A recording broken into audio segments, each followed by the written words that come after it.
Ukoliko planirate da se bavite gljivarstvom, za početak možda je najbolje da upoznate gljive koje ne bi trebalo da berete u svoje korpe.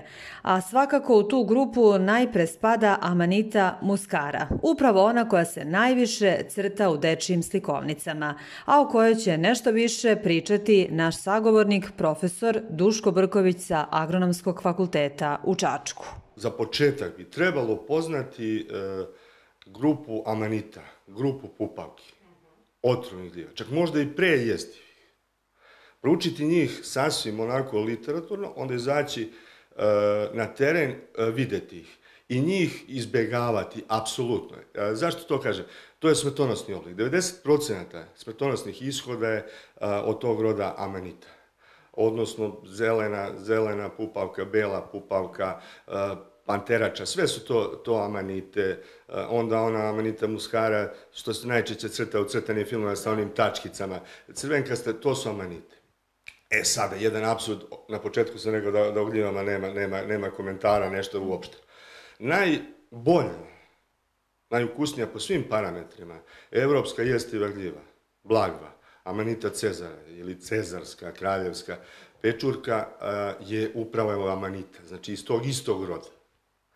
I onda treba napraviti razliku. Sada konkretno kada pričamo o tome, ovde recimo drška je onako žućkasto-naranđaste boje, dok kod ovih ostalih amanita bela. I donji deo šešira je beo.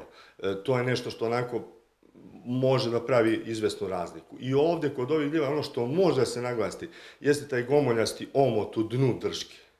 Znači pokretan prsten u gornjem delu i u dnu drške. I sad taj opšti izgled koji zaista može da zavara i da varira ta boja, pogotovo kod zelene pupavke, od bledo, zelenkaste, žućkaste ka belo i tako dalje. Ali kažem, ovo su neki parametri na koje treba obratiti pažnju. Onda sve druge koje su otrovne u našem podneblju i Čačanski kraj generalno i šire na teritoriji Srbije su otrovne mogu da izazovu zaista različite tegobe od halucinacija, znači nervnih nekih poremećaja, preko dijareje, povraćanja i tako dalje, ali opet kažem, jedino u nekim najtežim oblicima trovanja gde se mnogo konzumira te gljive, odnosno tih gljiva, bi moglo doći do smrtonosnog ishoda. Dakle, ipak neka blaža varijanta, pa čak, mislim, daleko bilo i da dođe, opet je neki ishod u tom slučaju povoljni. I kao što ste čuli, možda je najbolji savet za nove gljivare da u početku gljive beru sa dobrim poznavaocima ove vrste. Ukoliko želite da se pridružite nekom gljivarskom društvu, u Čačanskom kraju ga nema, ali zato možete konsultovati, na primjer, kolege iz gljivarskog udruženja Kopaonik Raška, koji su izuzetno dobro organizovani i tokom cele godine imaju seminare i edukacije o poznavanju gljiva. Marija Nikitović, AMP Press.